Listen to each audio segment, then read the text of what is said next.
Well, thank you so much. As you know, it's been a very busy news day.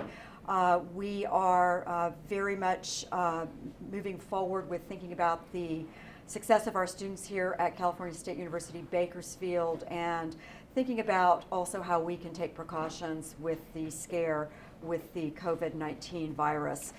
We have been following since January all of the guidance from public health here in Kern, as well as guidance from the California State University system. And we're really very fortunate here in Kern. We do not have at this time any known positive cases of the virus.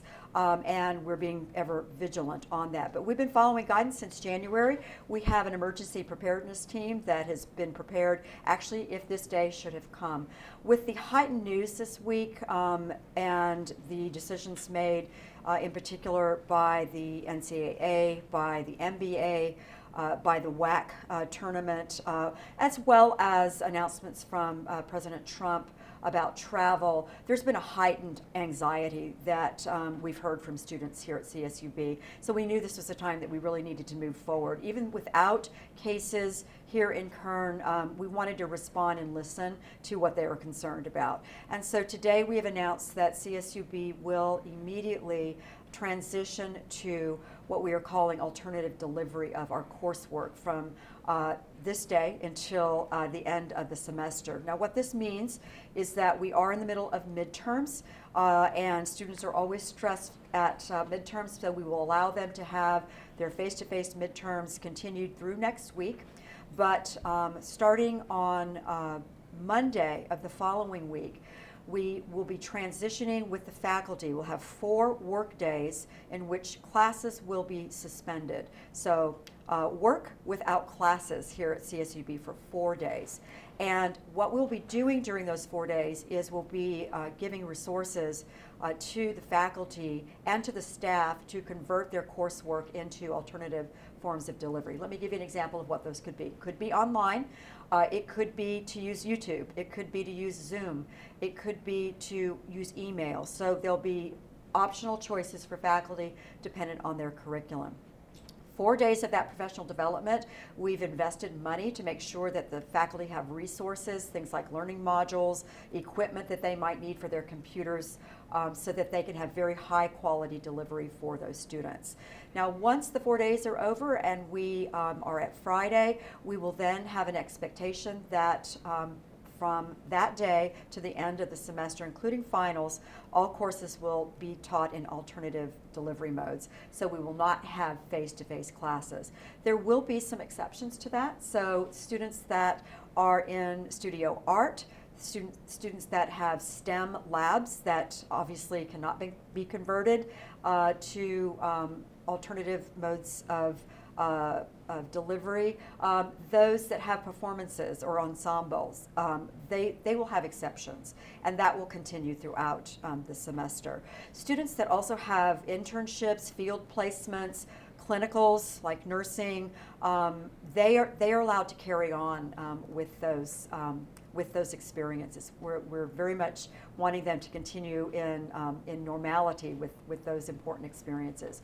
Students in the residence halls, they will continue to have the opportunity to stay in the residence halls. All services at the campus remain open, and essential services for students remain at their disposal. So things like the dining services, the food pantry, health services, counseling, the library, computer labs, the student recreation center, all of these will remain open for students so that they have the support that they need to continue on to have a successful semester. We know that this is going to be a time of transition that oftentimes will cause stress for students, but we do feel this is about the best that we can put together in terms of a best practice for responding to the anxiety that's in the environment about the virus. I should also say that we have not made decisions about graduations. We're ever optimistic by the time we get there in about 9 weeks that we will be in a more stable place with the virus, but we will be vetting the commencement exercises, hopeful that we'll be able to continue on. As always, we do have a rubric that we're using that is based on metrics and guidance from public health as well as the Chancellor's office. And we're using that for every single event. So our emergency management team will be meeting and vetting each of those events, particularly the ones that fall outside of the guidance of the governor, 250 and over, as well as those that are non-essential. So look forward to giving you updates on events and the status of commencement at a later date. Lynette, what's the total population of students, faculty, staff now, and after these initial 4 days, what will it drop down to?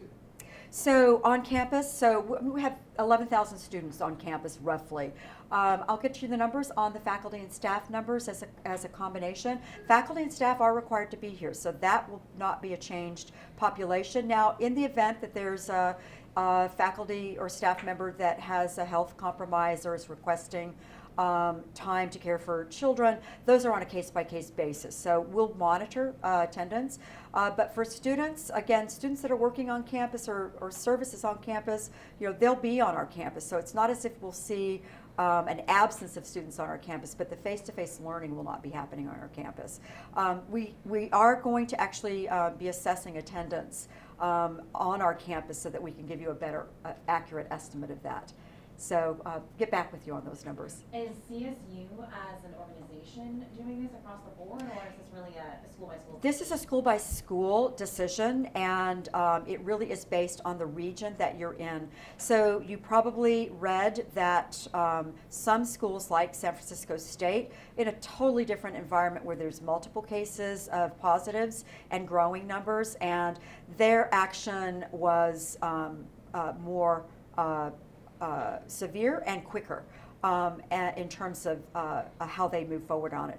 But each university in the CSU is able to make their own decision, but it must be approved by the chancellors, and ours was approved today by Chancellor White.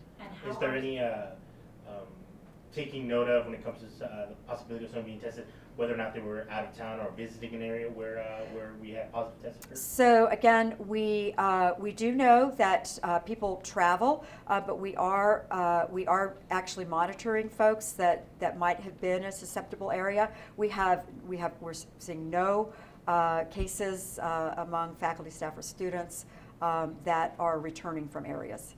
Is there a way you guys are going to take down information, even in a voluntary basis, say I'm suffering symptoms and when I was visiting an area? So we work really closely with public health, and we're on the phone with them every morning at 8 o'clock with the other educational leaders here in Kern, and so we partner with them on the testing so that we're using standardized testing and also reporting to them, because that's actually the first step that has to happen. So yes, we are, again, that's part of our preparedness we've been working on for some time to make sure that those partnerships are seamless as cases need to be evaluated.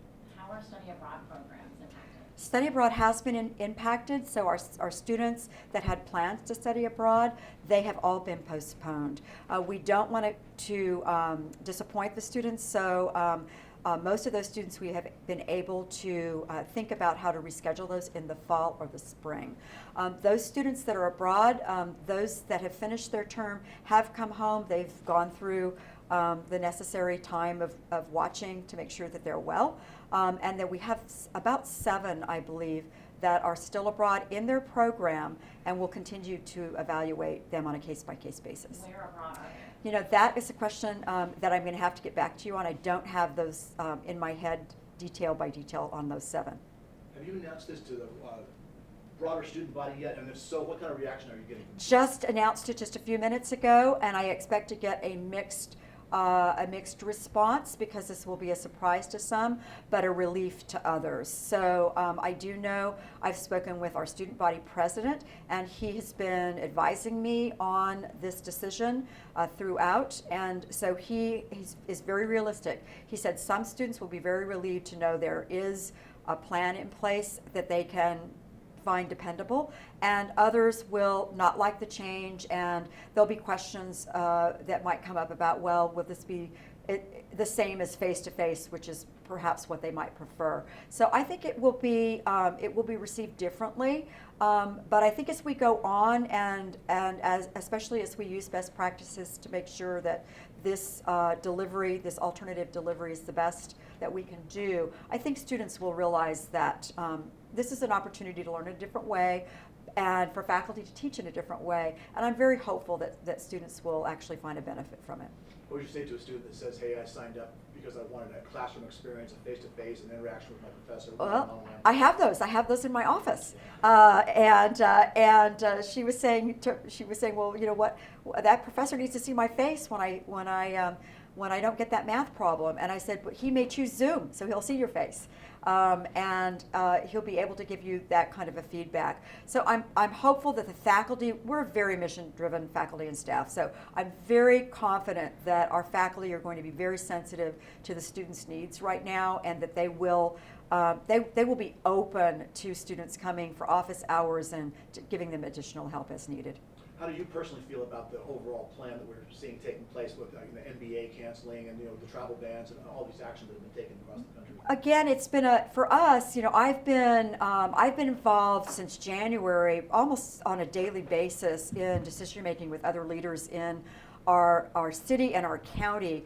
And we have actually been following protocols of stand strong, because we don't have cases. We should take very conservative measures, if any. And it was really not until this week that the guidelines changed with the governor's announcement that we really needed to come back and also see that the anxiety about the unknown was really increasing. So I feel that this is the best we can do, and the decisions that are being made right now, we have had to react to them. So I think there's no question that once a decision is made by one institution, let's call it the NCAA or the NBA, well, it impacts us as well.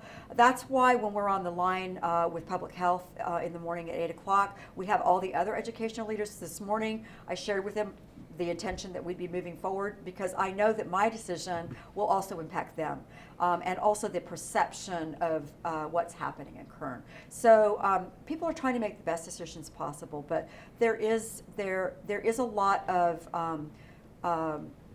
concern that's being driven outside of our region that is very heightened. Other questions? Will you be able to edit something out of that? Yeah. We will get dates to you. The announcement has gone out to campus, and we're happy to do follow-ups, especially if there are status updates on events of interest to you. So we're going to remain accessible to you as always. I'm also going to do, we're going to refresh a new website so people won't be bored with the old alerts that we have up there, so people can find a fresh website with all the resources, all the FAQs, all the announcements we've been making. The students have a lot of videos they've been making about how to wash your hands properly, 20-second song, right? And we'll be happy to share that with you also. So we're following, again, a best practice on getting people's attention